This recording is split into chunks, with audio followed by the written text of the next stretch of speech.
मंडळी, महाराष्ट्रातील विधानसभा निवडणुकीला आता दिवसेंदिवस रंग चढताना दिसून येतोय. आरोप प्रत्यारोप यांची राळ उठताना दिसतेय. काही ठिकाणी लढाईच्या नावाखाली नुरा कुस्ती होताना दिसतेय, तर काही मतदारसंघ असे आहेत ज्या मतदारसंघांवरती संपूर्ण राज्याचं आणि सर्व पक्षांचं बारीक लक्ष आहे. त्यापैकी एक म्हणजे चिंचवड विधानसभा मतदारसंघ. पुण्यातील चिंचवड विधानसभा मतदारसंघ म्हणजे लक्ष्मण जगताप यांचा बालेकिल्ला. येथील महापालिकेमध्ये सत्ता बदलत राहिली, पण जगताप यांच्या मतदारसंघावरती आणि एकूणच पिंपरी चिंचवडवरती राहिलेलं एक हाती वर्चस्व कायम राहिलं. लक्ष्मण जगताप यांच्या अकाली निधनानंतर या मतदारसंघातली चुरस वाढलेली आहे. लक्ष्मण जगताप यांचे भाऊ शंकर जगताप यांना भारतीय जनता पक्षानं पहिल्याच यादीमध्ये उमेदवारी जाहीर करून हा मतदारसंघ आणि येथील उमेदवार या बाबतीत त्यांचं गांभीर्य दाखवून दिलं होतं. तर दुसऱ्या बाजूला महाविकास आघाडीला अगदी शेवटच्या दिवसापर्यंत त्यांचा उमेदवार ठरवता आला नव्हता. अगदी शेवटच्या क्षणी गेल्या दशकभरातील प्रत्येक विधानसभा निवडणुकीत आणि पोटनिवडणुकीत विविध पक्षांकडून उभे राहिलेल्या राहुल कलाट यांना तिथून उमेदवारी जाहीर करण्यात आली. या मतदारसंघातली एकूण राजकीय परिस्थिती काय, तिथं कोण जिंकू शकतं, कोणाची ताकद जास्त आहे, याबद्दलचा एक व्हिडिओ आपण याआधी पाहिला आहे. या व्हिडिओमधून आपण इथल्या मतदारांचं नेमकं काय म्हणणं आहे, नेमक्या कोणत्या मुद्द्यांचा चिंचवड विधानसभा निवडणुकीत लोक मतदान करताना विचार करतील आणि का, याबद्दल थोडक्यात जाणून घेऊया. नमस्कार, मी प्रथमेश. तुम्हाला तर माहितीये आपला विषयच म्हणजे चिंचवड विधानसभा मतदारसंघात 2019 साली मतदारांची संख्या 5,16,836 एवढी होती.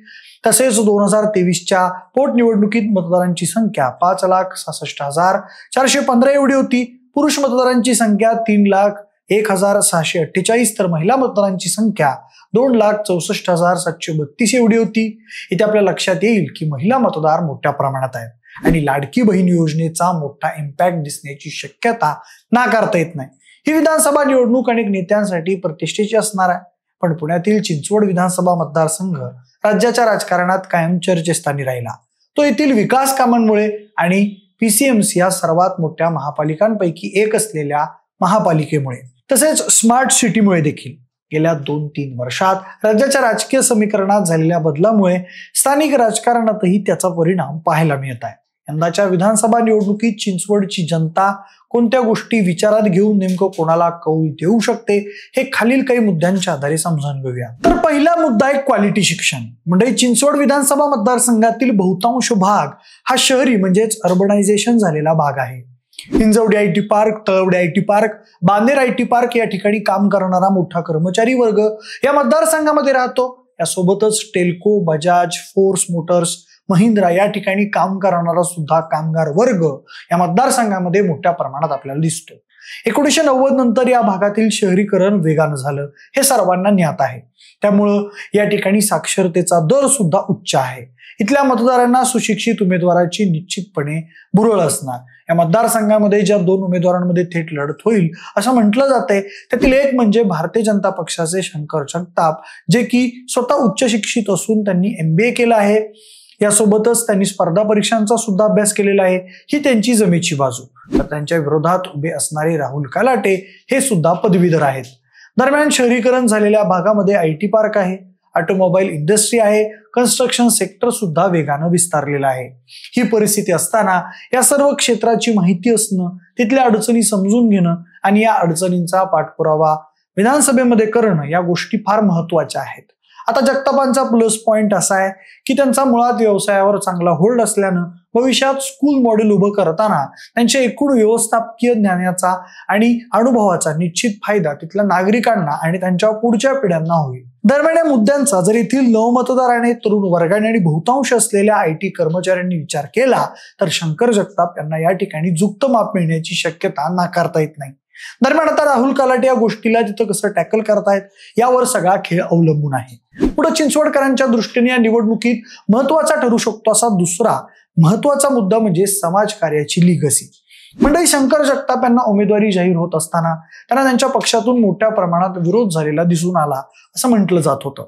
त्यांच्याच पक्षातील इतर नगरसेवक घराणेशाही या मुद्द्याला धरून त्यांना विरोध करत होते अशी चर्चा होती.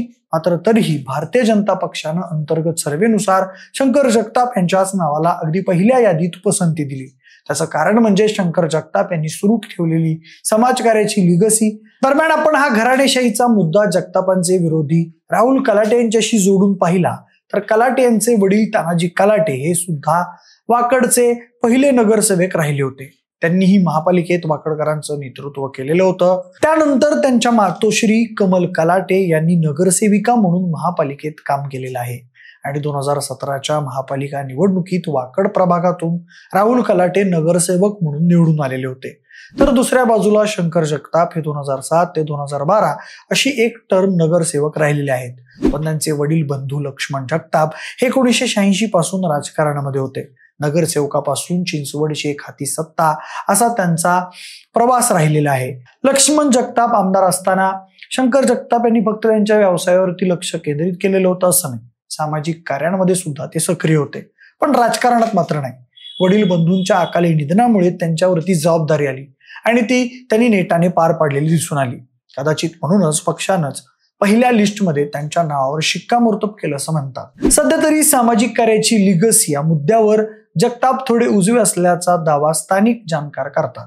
कारण चिंचवडमध्ये जगताप कुटुंबाशी लोकांचं भावनिक नातं आहे आणि ज्या परिस्थितीत शंकर जगताप यांना जबाबदारी देण्यात आली आहे तो जर का मुद्दा आपण लक्षात घेतला तर इथलं भावनिक राजकारण जगतापांच्या विरोधकांना भारी पडेल असा अंदाज आहे. पुढे चिंचवडकरांच्या दृष्टीनं लक्षणीय ठरू शकतो असा मुद्दा म्हणजे क्लीन इमेज. म्हणजे अमेरिकेमधील राजकारण घ्या किंवा आपल्या भारतातील लोकांचा राजकारणावरचा आणि राजकारण्यांवरचा विश्वास कमी होत चाललाय. या मागे असंख्य कारण आहेत आणि तो आपला इथं चर्चेचा विषय नाही. पण मुद्दा असा आहे की 2011 पासून किंवा UPA 2 पासून म्हणा किंवा अण्णा हजारे यांच्या आंदोलनापासून भ्रष्टाचार मुक्त राजकारण आणि स्वच्छ चारित्र्याचं राजकारणी असावेत अशी इथल्या सामान्य मतदारांची अपेक्षा आहे. आपला उमेदवार स्वच्छ चारित्र्याचा आहे किंवा नाही हे समजून घेण्यासाठी निवडणूक आयोगानं सुद्धा केसेस असलेल्या उमेदवारांना 3 वेळा तसं वर्तमानपत्रात जाहिरात देण्यास सांगितलं आहे.